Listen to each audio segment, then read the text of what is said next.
The job listing looked suspiciously ordinary, which in my experience was always a bad sign. Anything that involved off-world travel, private security, and an amount of money that made my previous salary look like pocket change should have at least one warning label. Instead, it had a polite greeting, a clean layout, and a closing line that said, "Discretion preferred." That line alone did more to concern me than if they had written, "You may encounter minor cosmic anomalies." I stared at the screen for a long time, as if the listing might suddenly reveal its hidden danger out of boredom. It didn't. It remained perfectly calm, perfectly professional, and perfectly suspicious. "All right," I muttered to myself, stretching my fingers.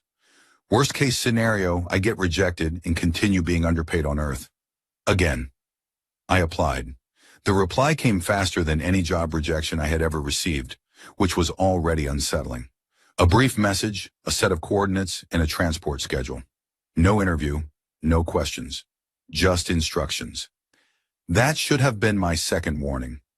The transport vessel arrived exactly on time, hovering above the city like it had no interest in gravity or human anxiety.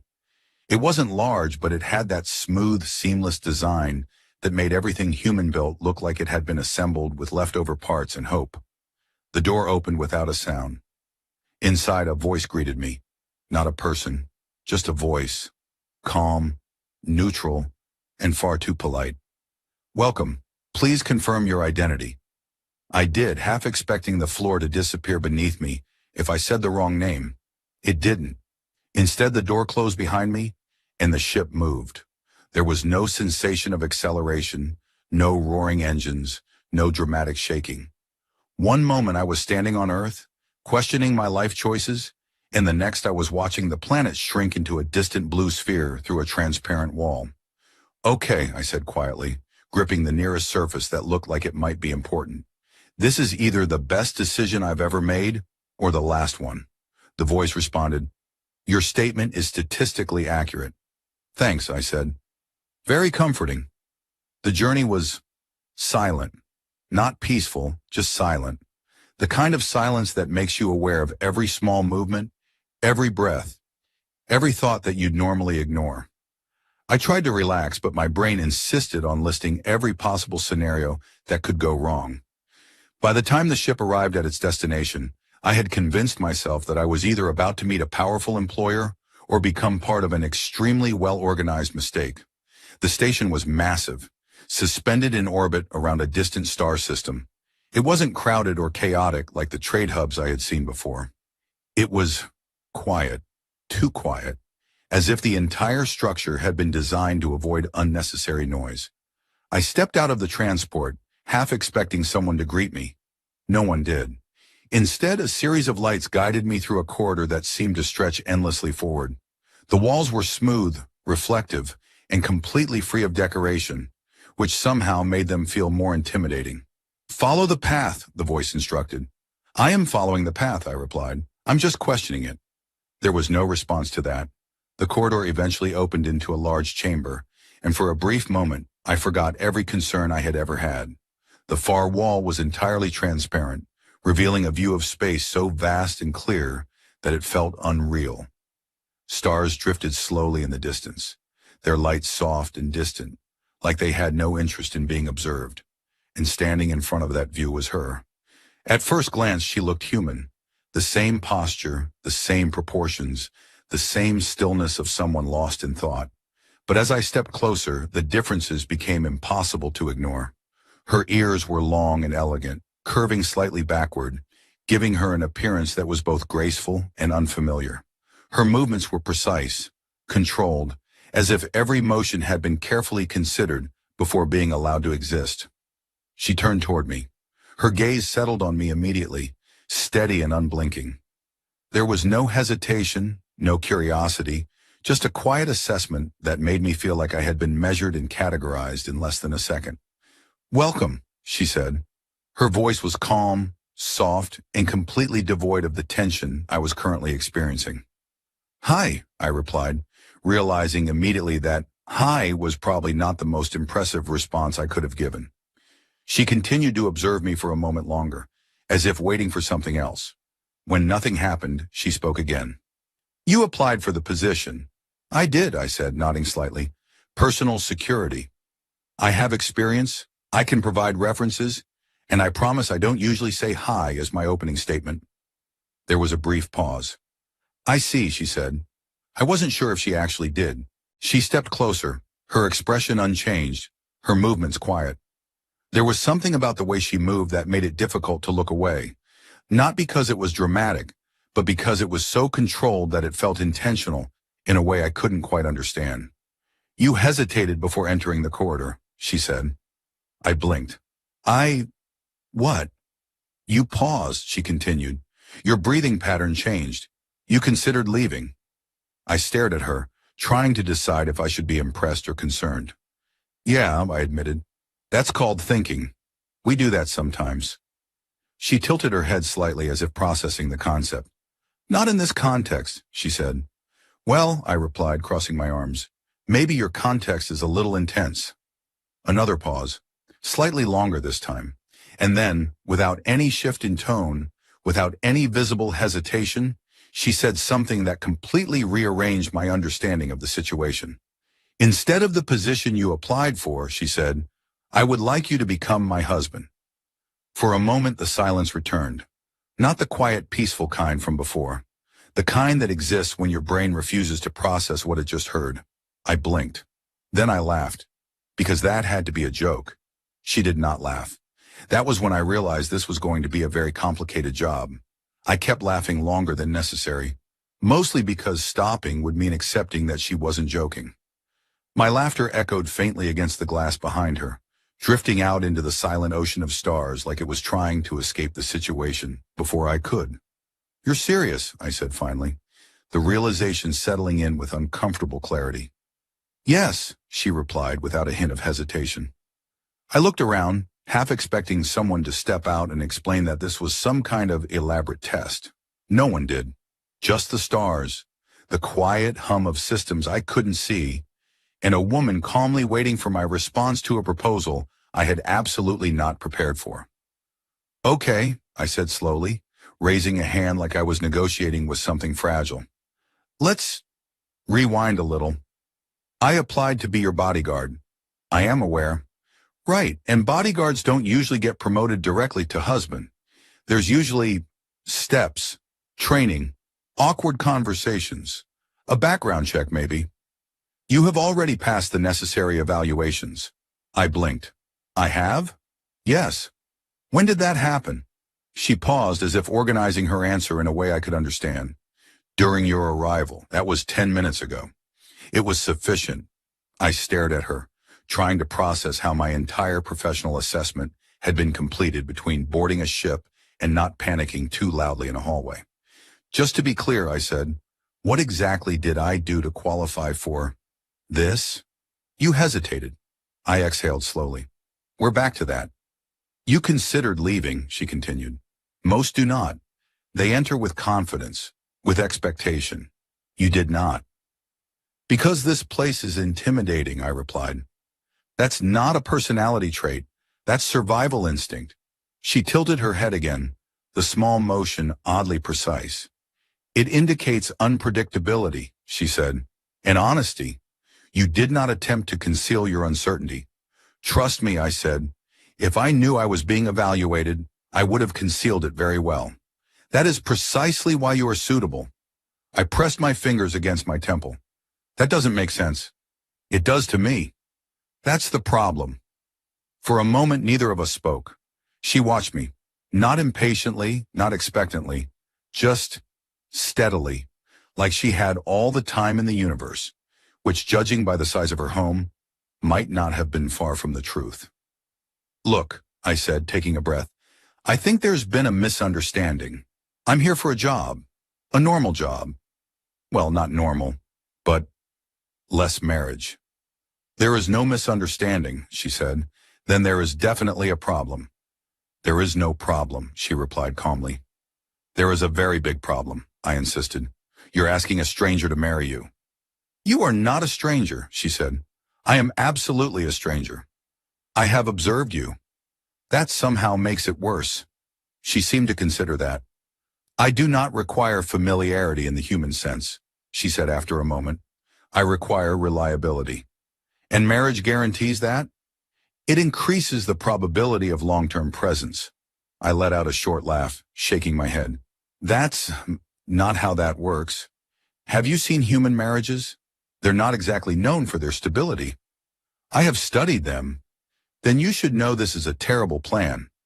There are inefficiencies, she admitted. That's a very polite way of saying disaster. Another pause. Not awkward, just deliberate. You are free to decline, she said. The way she said it was simple, almost casual. No pressure, no visible reaction. Just a statement. I should have said no immediately. That would have been the logical response. The safe response. The only response that made any sense. Instead, I found myself asking a question I hadn't planned to ask. Why? I said. Her gaze shifted slightly, not away from me, but inward, like she was searching for the right way to explain something that didn't translate easily. Because it is efficient, she said at first. That's not a real answer. She was quiet for a moment longer this time. My position requires distance, she continued, from others, from expectations, from attachment. That sounds lonely. It is structured. That's a very complicated way to say lonely. Her expression didn't change, but something in her posture did. A subtle shift, almost imperceptible, like a system adjusting to a variable it hadn't accounted for. I require someone who is not influenced by my status, she said. And you think that's me? You laughed. I laugh at everything, I said. It's a defense mechanism. It is effective. I couldn't argue with that. You did not alter your behavior when you understood who I was, she added. I still don't fully understand who you are, I admitted. That might be part of the problem. That is acceptable, is it? Yes. I let out a breath, glancing toward the stars behind her.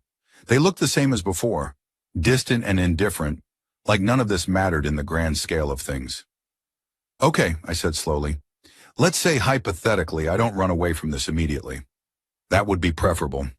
Hypothetically, I continued, what exactly are you expecting from this arrangement?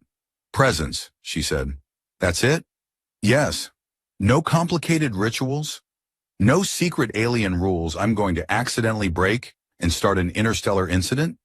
There are protocols, she said. Of course there are. I will explain them. Great, I muttered, looking forward to that. Another brief silence settled between us, but it felt different now. Less tense, more uncertain, but in a way that didn't immediately trigger my survival instincts. So, I said, rubbing the back of my neck, just to summarize, yes, I applied for a security job. Yes. And instead, I'm being offered a long-term companionship contract disguised as a marriage. Yes. And your main requirement is that I don't leave. That is correct. I nodded slowly, letting the absurdity of it all settle into something almost manageable. All right, I said after a moment. I have a lot of questions. I expected that. And I'm probably going to say something inappropriate at some point. That is also expected. And you're going to explain these protocols before I accidentally agree to something that legally binds me to, I don't know, ruling a planet or something. You will not be required to rule a planet. Good, I said quickly, because I am very underqualified for that. For the first time, there was a slight pause before she responded, as if she was considering something beyond the immediate conversation.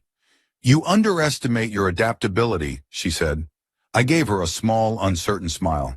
You overestimate my life choices. And for just a fraction of a second, I thought I saw the faintest shift in her expression. Not quite a smile, but something close enough to make me wonder if, somewhere beneath all that precision and control, she understood the joke. That was probably the most concerning realization so far. I didn't leave. That fact alone should have concerned me more than anything else that had happened so far. A reasonable person, when presented with an unexpected marriage proposal from a powerful alien woman they had known for less than 15 minutes, would politely decline, exit the building, and spend the rest of their life telling the story as a warning. Instead, I stayed. Just temporarily, I had said. She had nodded as if the concept of temporary was something she could adjust later. The first thing I noticed about living in her residence was that it didn't feel like anyone actually lived there. It was too precise, too controlled. Every surface was clean, every object placed with exact intention, and every system functioned with quiet efficiency. There were no personal items scattered around, no signs of habits or routines, just structure. "Do you ever make a mess?" I asked at one point, standing in a room that looked like it had been designed by someone who didn't believe in dust.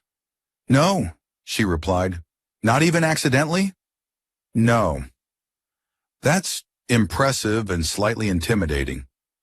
She didn't respond to that. I was given a room. Not assigned, given. That was the word she used. It was large, minimal, and overlooked a section of space that made Earth feel like a distant memory. The bed adjusted itself to my posture before I could even sit down, which was both convenient and deeply unsettling. "I don't trust it," I muttered, poking the surface. "It is calibrated for your comfort," she said from the doorway. "That's exactly what something suspicious would say. It is not capable of deception." Even more suspicious. She stepped inside, observing the room as if she were evaluating its adequacy rather than presenting it. "If adjustments are required, they can be made," she said. "I'll let you know if it tries to eat me," I replied. "It will not." "You sound very confident about that." "I am." I nodded slowly. "That helps, a little." She remained there for a moment longer, then turned to leave. "Wait," I said. She stopped. "There's something I need to understand," I continued. "You said you observed me before I got here." "Yes." "How?" She didn't hesitate.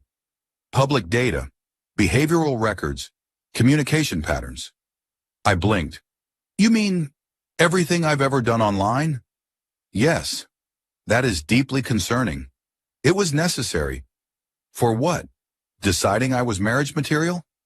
"For determining compatibility." I stared at her, trying to process the idea that my entire life had been analyzed and reduced to a set of conclusions I hadn't agreed to.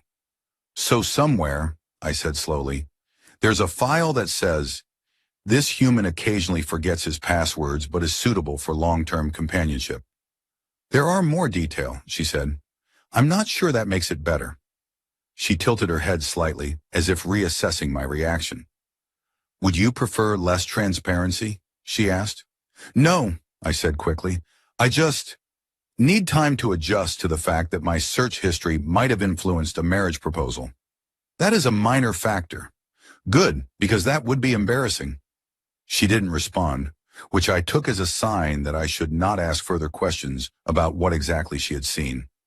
The days, or what I assumed were days since the station's lighting adjusted in cycles, passed in a strange rhythm. There were no alarms, no schedules imposed on me. Just time. Time to explore, time to think, time to exist in a place that didn't quite feel real. Lyra was often present, though not always interacting. She would stand by the observation walls watching distant systems with a focus that suggested she was seeing more than just light. "What are you looking at?" I asked once, joining her. "A trade route," she said. I followed her gaze. "Looks like stars." "It is more complex than that." "I'm sure it is," I replied. "But from here it's just very pretty space." She glanced at me briefly, then back at the stars. "You simplify what you do not understand," she said. "That's a survival skill," I said. "If I tried to understand everything, I'd never get anything done." "That is inefficient." "So is overthinking." She considered that. "You do both," she said. I sighed. "I was hoping you hadn't noticed." "I notice everything." "That's also concerning." There were moments like that, small, almost ordinary exchanges that somehow made the situation feel less absurd. Not normal exactly, but manageable, until it wasn't. One evening, as I was attempting to convince the automated kitchen system that I did not, in fact, want a nutritionally optimized meal that looked like it had been engineered for maximum disappointment, Lyra entered the room. "There is something you should know," she said. "That sentence never leads to anything good," I replied, turning to face her. She stepped closer, her expression unchanged. but there was a subtle tension in her posture that hadn't been there before. My position is not widely known in this sector, she said. Okay. There are individuals who would consider your presence here significant. I crossed my arms. Significant how? She paused. Strategically. I stared at her. That sounds like a problem. It is manageable. That's what people say right before things become very unmanageable. She didn't argue with that. Are you saying I'm in danger? I asked. You are associated with me, she said. That carries implications. I let out a slow breath. So I applied for a job, got a marriage proposal, and now I might be part of some interstellar situation I don't fully understand. Yes. Great, I muttered. That's exactly how I wanted this week to go. She studied me for a moment, as if evaluating my reaction. You may leave, she said. The words caught me off guard. What? You are not bound to remain, she continued. If this is not acceptable, you may return to your previous location. I looked at her, really looked this time, not just at the precision of her movements or the calmness of her voice, but at the space between those things, the part that didn't quite fit the structure she maintained so carefully. You're giving me an out, I said. Yes. Just like that. Yes. I exhaled slowly, glancing around the room, the station, the endless stretch of space beyond it. This place was strange, complicated, slightly dangerous apparently, and completely unlike anything I had ever experienced. And then there was her. You know, I said after a moment, this is probably the worst job offer I've ever accepted. She waited. But, I added, it's also the most interesting one. A brief pause. I will stay, I said. Not because it made sense, not because it was safe, but because leaving felt incomplete. She nodded once, a small, almost imperceptible motion. Understood, she said. And for the first time since I had arrived, I had the distinct feeling that something had changed. Not in the station, not in the situation, but in the space between us, which in its own way was far more complicated than anything else. The first time I tried to make coffee on the station, it filed a nutritional complaint. I am requesting caffeine, I told the smooth glowing panel. You are requesting a stimulant that may disrupt optimal neural balance, it replied politely. Yes, I said. That is exactly what I'm requesting. It paused, which I found both impressive and slightly insulting. Alternative suggestion, mineral infusion with adaptive micronutrients. I don't want mineral, I said. I want bad decisions in liquid form. Clarification required. Coffee, I repeated. There was another pause, longer this time, as if the system was consulting a distant council of machines about whether I was worth enabling. Caffeine authorized, it said finally. Quantity reduced for safety. That sounds like betrayal, I muttered. Behind me, I heard a quiet voice. It has adjusted your intake based on your biological profile. I turned to see Lyra standing at the entrance, observing the exchange like it was a perfectly normal morning routine. It has no right to judge me, I said. We just met. It does not judge, and she said. It optimizes. That's worse. She stepped closer, watching as the cup formed out of a seamless opening, filled with something that looked like coffee and smelled almost like coffee. I took a cautious sip. This is not coffee, I said. It is structurally similar. It is emotionally disappointing. She studied my reaction with quiet focus.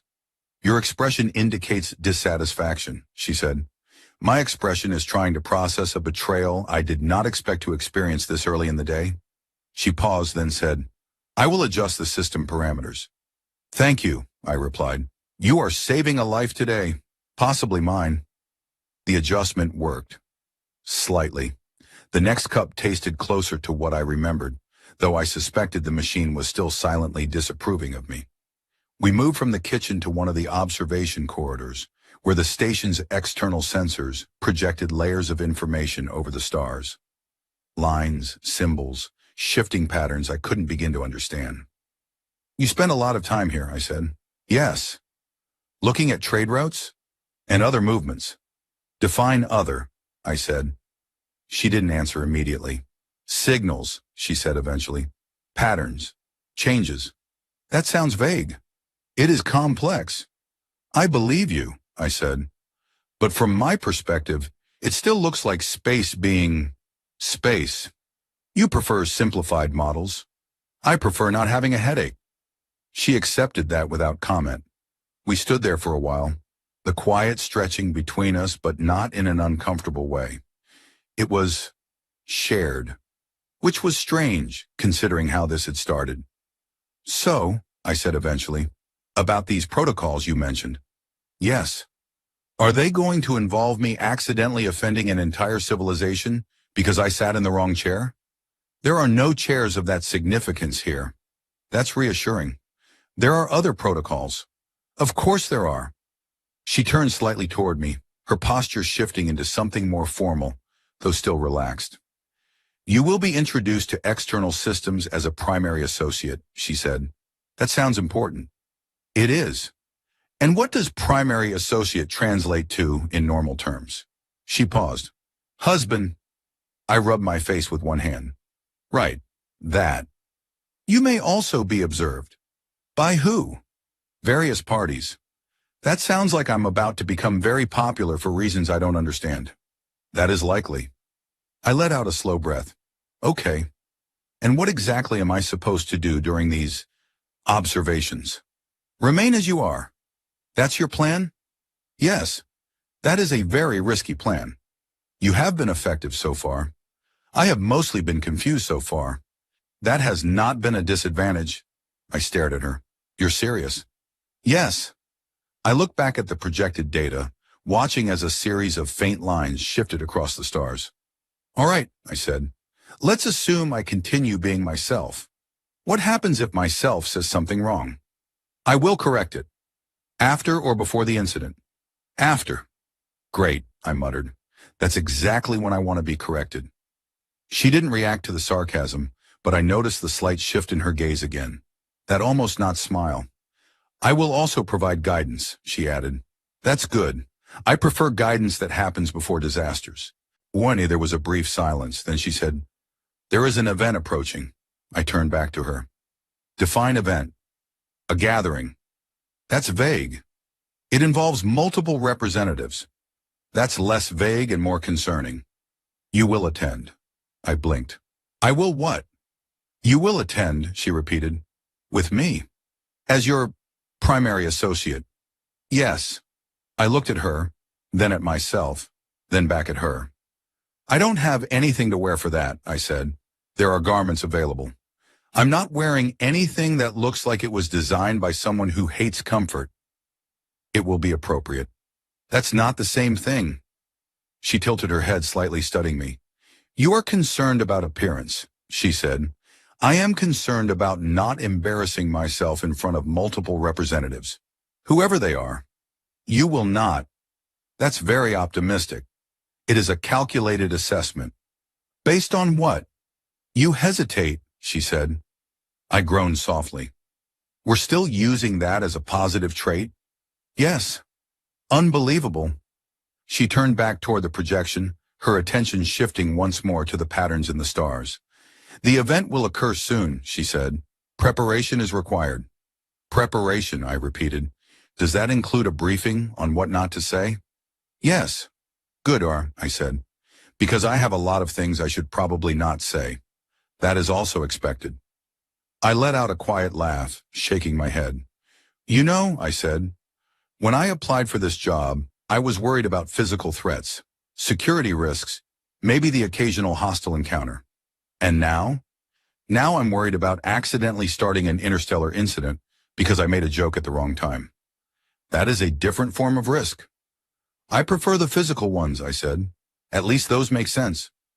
She was silent for a moment, then said, You will adapt. I looked at her, then at the endless stretch of space beyond the glass. Yeah, I said quietly. I probably will. And somehow that realization was both reassuring and deeply unsettling at the same time. The outfit was watching me. I don't mean that in a dramatic or poetic way.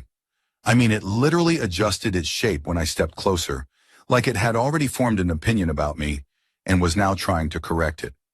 I don't trust it, I said, standing a safe distance away. It is adaptive, Lyra replied calmly. That's exactly the problem. The garment hovered slightly above a smooth platform, its surface shifting in subtle waves, as if it was waiting for permission to become something more specific. It will conform to your structure, she added. I already have a structure, I said. It's called a body. It's doing fine.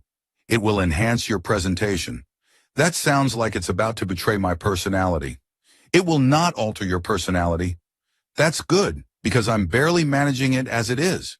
She didn't respond, which I was starting to understand was her way of allowing me to continue talking until I reached my own conclusion. I stepped closer. The fabric, if it could be called that, reacted instantly, extending slightly, adjusting its contours as if mapping me in real time. I froze. It's scanning me, I said. Yes, without asking. It is necessary. For what? Judging me again? For fitting. I exhaled slowly. All right, fine. If this thing turns me into something I don't recognize, I'm blaming you. That's acceptable. I reached out. The moment my fingers touched the surface, it responded, wrapping lightly around my hand before retracting again, like it had completed a quick evaluation. That felt personal, I said.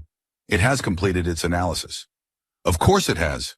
Within seconds, the garment shifted into a defined form, structured, clean, and undeniably precise. It didn't look overly elaborate, but there was something about it that made it clear it wasn't designed for comfort alone. It carried presence. Put it on, Lyra said. That's very direct. Yes. I hesitated. Not because I didn't want to wear it, but because I had a strong feeling that once I did, something would change. Not physically, well, maybe physically, but contextually. All right, I said. If I disappear into another dimension, I expect a refund. You will not disappear. That's reassuring. I stepped onto the platform. The garment responded immediately, rising and wrapping around me in a smooth, seamless motion that was far too efficient for something I didn't fully understand. It adjusted itself within seconds, tightening, aligning, settling into place with an accuracy that felt almost invasive. I looked down at myself. Okay, I said slowly. That's actually not bad. It is appropriate, Lyra said. That's still not the same as comfortable. It is within acceptable parameters. I'm starting to think your definition of acceptable is very different from mine. I moved my arms slightly, testing the range of motion. It responded instantly, adjusting its structure without restricting me. All right, I admitted. It's functional. I'll give it that. She observed me for a moment, her gaze steady, evaluating. You are prepared, she said. That sounds official, I replied. I'm not sure I like how official that sounds. It is necessary. Everything here is necessary, I muttered. Nothing is optional. There are options, she said. Name one. She paused. You may choose your level of engagement. I raised an eyebrow. That's not very reassuring. It is accurate. I sighed, running a hand through my hair. Okay, I said. Let's talk about this event again. Yes. You said there would be representatives. Yes. From where? Multiple sectors. That's vague. It is intentionally so. That's not helpful. She stepped closer, her presence calm but focused.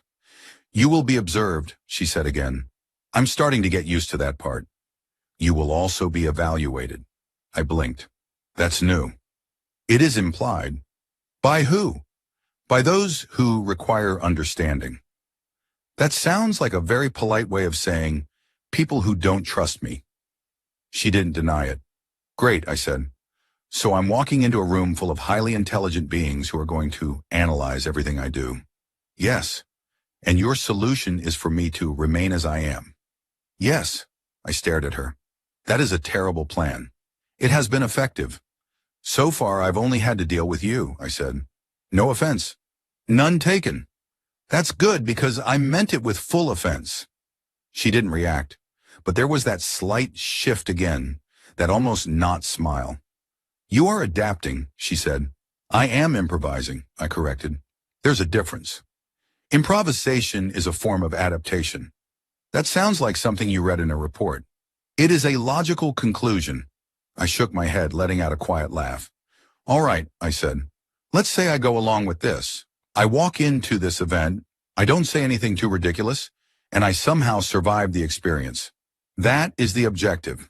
What happens after that? She was silent for a moment.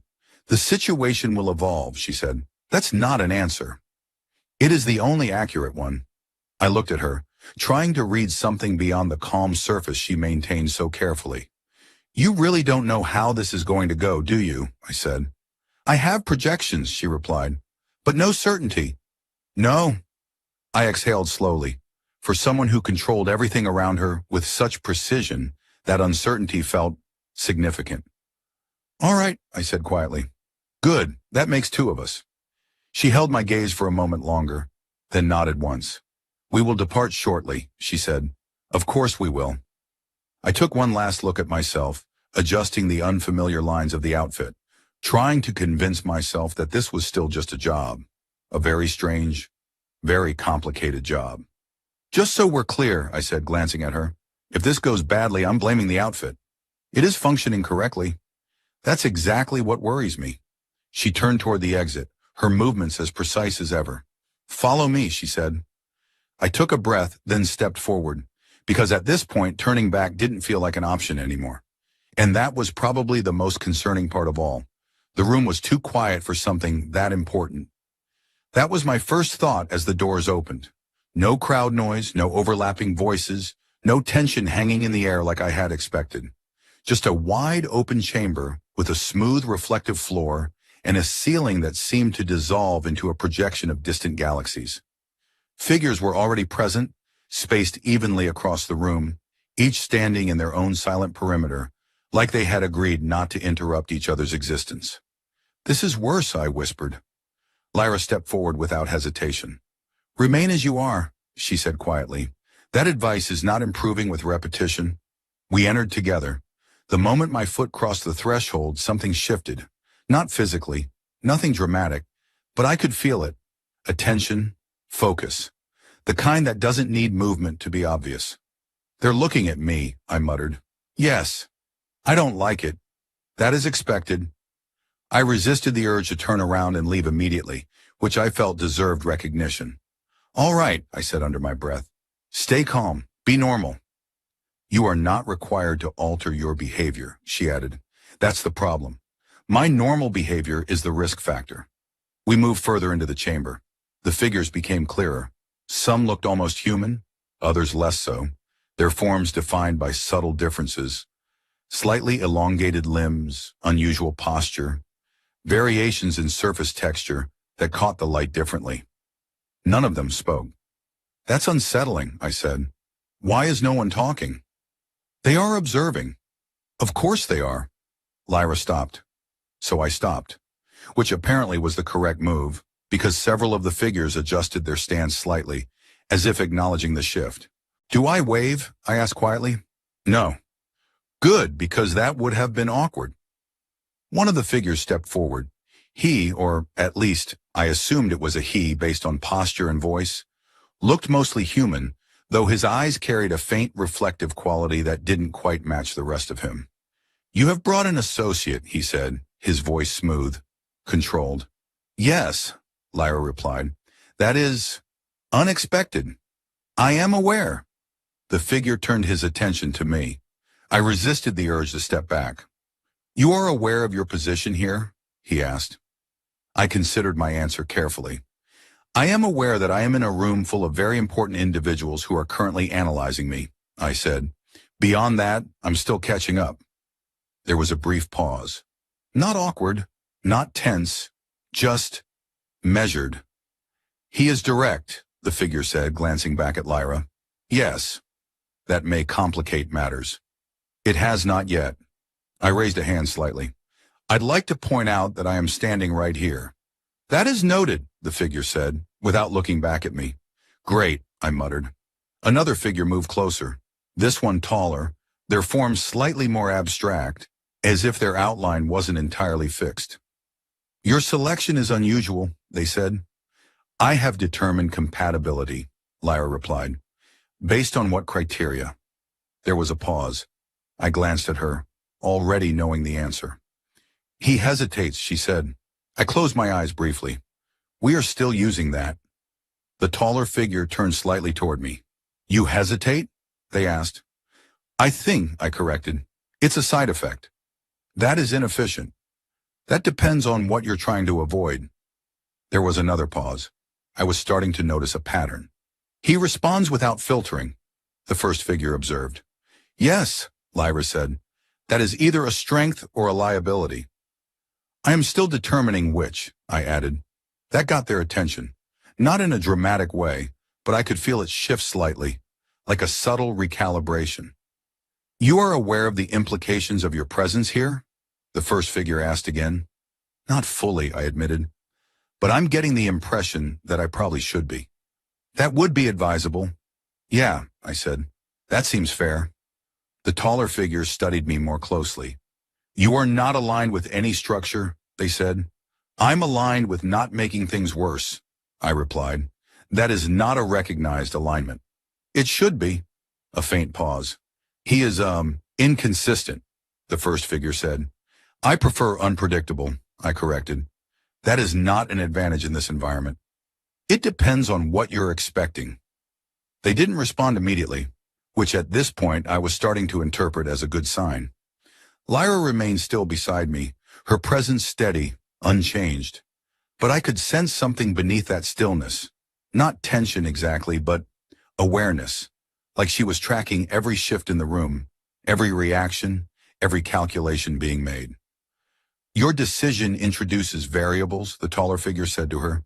Yes. Variables lead to instability. Not always. They do when not controlled. He is not uncontrolled, she said. I glanced at her. That's a bold statement. It is accurate. I appreciate the confidence. The first figure turned back toward me. Why did you accept? He asked. That question caught me off guard. Not because I didn't have an answer, but because I wasn't sure how much of it I should say. I didn't fully understand what I was accepting, I said honestly. That is evident. But I understood enough, I continued, and leaving didn't feel right. Define right. I hesitated, which apparently was still my defining trait. It felt incomplete, I said. The room went still again, not silent, just focused. That is not a strategic answer, the taller figure said. I'm not a strategic person, I replied. That is a weakness. Sometimes, I said. Sometimes it's not. Another pause. Then unexpectedly, the first figure stepped back slightly. Your presence is acknowledged, he said. I blinked. That sounds like I passed something. It means you have not failed. I'll take that. The taller figure also withdrew, their forms shifting slightly as they moved. This will be observed further, they said. I had a feeling, I replied. One by one, the figures returned to their original positions. The tension, or whatever it had been, easing just enough to let me breathe normally again. I exhaled slowly. That went well, I said quietly. You were effective, Lyra replied. I didn't say anything too terrible? No. I feel like that's the best outcome I could hope for. It is a positive outcome. I nodded, glancing around the room once more. They didn't seem convinced, I said. They are not required to be. That's comforting, I muttered. She turned slightly toward me, her gaze steady. You remained, she said. Yeah, I replied. I did. There was a brief silence. Not the kind that made me uncomfortable. The kind that made me think. Hey, I said after a moment. Yes? If I had left earlier, before all this, would it have made things easier? She didn't answer immediately. Then quietly she said, Yes. I nodded slowly. Good, I said. Then I made the more interesting choice. And for the first time since we had entered the room, I was certain I saw it. That faint, almost imperceptible shift in her expression. Not quite a smile, but close enough. We didn't speak on the way back. Not because there was nothing to say, but because for the first time since I had arrived, I wasn't trying to fill the silence. It wasn't uncomfortable anymore. It just existed. Like the stars outside the station, constant, quiet, and no longer overwhelming. The doors closed behind us with that same smooth precision, sealing off the distant observers and their careful calculations. I exhaled. Okay, I said. I think I survived. You did more than survive, Lyra replied. That depends on your definition of success. You did not create instability. That's a low bar, but I'll take it. We moved into the corridor, the familiar lights guiding us back through the station. It felt different now, not because anything had changed physically, but because I had. A few days ago, if it had even been days, I would have been planning my exit, calculating how quickly I could return to something predictable. Now I was thinking about what came next. That room, I said, breaking the quiet. They weren't just observing me. No, they were evaluating you too. Yes. And you knew that. Yes. I glanced at her. You didn't mention that part. It was implied. That's becoming your favorite word. It is efficient. It's also very convenient, I muttered. She didn't respond, but I noticed that slight shift again, the one that almost looked like she was beginning to understand humor instead of just analyzing it. We reached the observation chamber. The stars were still there, exactly as they had been before, like nothing that had just happened mattered on a larger scale. Do they approve, I asked. Approval is not required, she said. That's not what I asked. She was quiet for a moment. They do not object, she said. I nodded slowly. That sounds like the closest thing to approval you're going to get. Yes. I leaned slightly against the glass, watching the distant light stretch across the void. You know, I said, if someone had told me a week ago that I'd be standing here, wearing this, whatever this is, talking about interstellar evaluations after being proposed to by an alien, you would not have believed them, she finished. I would have assumed they needed medical attention. That would have been a reasonable conclusion. I smiled faintly. There was a pause, but it wasn't empty. It felt settled. So, I said, glancing at her, what happens now? She didn't answer immediately. For the first time, I saw something unfamiliar in her posture. Not uncertainty exactly, but consideration. Like she was choosing her words not for accuracy, but for meaning. That depends, she said. On what? On you. I frowned slightly. That's new. You were given the option to leave, she continued. You did not. Yeah. You were given the option to remain without obligation, she said. You did. I crossed my arms. You're building up to something. Yes. I waited. She stepped closer, her gaze steady, but softer than before. Not less precise, just less distant. The proposal remains, she said. I let out a quiet breath. Of course it does. It is no longer based on efficiency. That's good, I said, because it was a terrible efficiency model. It is now based on choice. I looked at her, really looked this time, not at the controlled movements or the measured tone, but at the space between those things, the part that had been there from the beginning, hidden behind structure and logic. You're asking again, I said. Yes. No pressure this time? No. No strategic reasoning? No. Just choice. Yes. I exhaled slowly, glancing back at the stars. A part of me, the version of me that had existed before all this, would have walked away. Not out of fear, but out of habit, out of the need to keep things simple, predictable, safe. But that version of me had hesitated at a doorway and somehow ended up here. And now, I wasn't hesitating in the same way. You know, I said, this is still a terrible plan. I am aware. There are so many things that could go wrong. Yes, I am not qualified for this. You are adapting. I smiled slightly. You keep saying that like it's a good thing. It is. I looked at her again, and for the first time I didn't feel like I was being evaluated, or observed, or analyzed. I felt like I was being asked. All right, I said quietly. She waited. I'll stay, I continued. Not because it makes sense, not because it's efficient, and definitely not because it's safe. Yes, but because leaving doesn't feel right anymore. There was a moment of stillness, not the kind that filled space, but the kind that defined it. I accept, she said. That's good, I replied, because I didn't prepare a backup answer. A faint pause. Then finally, unmistakably, she smiled. Not perfectly, not completely, but enough. And somehow that small, imperfect expression felt more significant than everything else that had happened. I let out a breath I didn't realize I'd been holding. Well, I said, glancing around, I guess I should update my job description. Yes. From bodyguard to... I hesitated. Husband, she said. I shook my head, a quiet laugh escaping before I could stop it.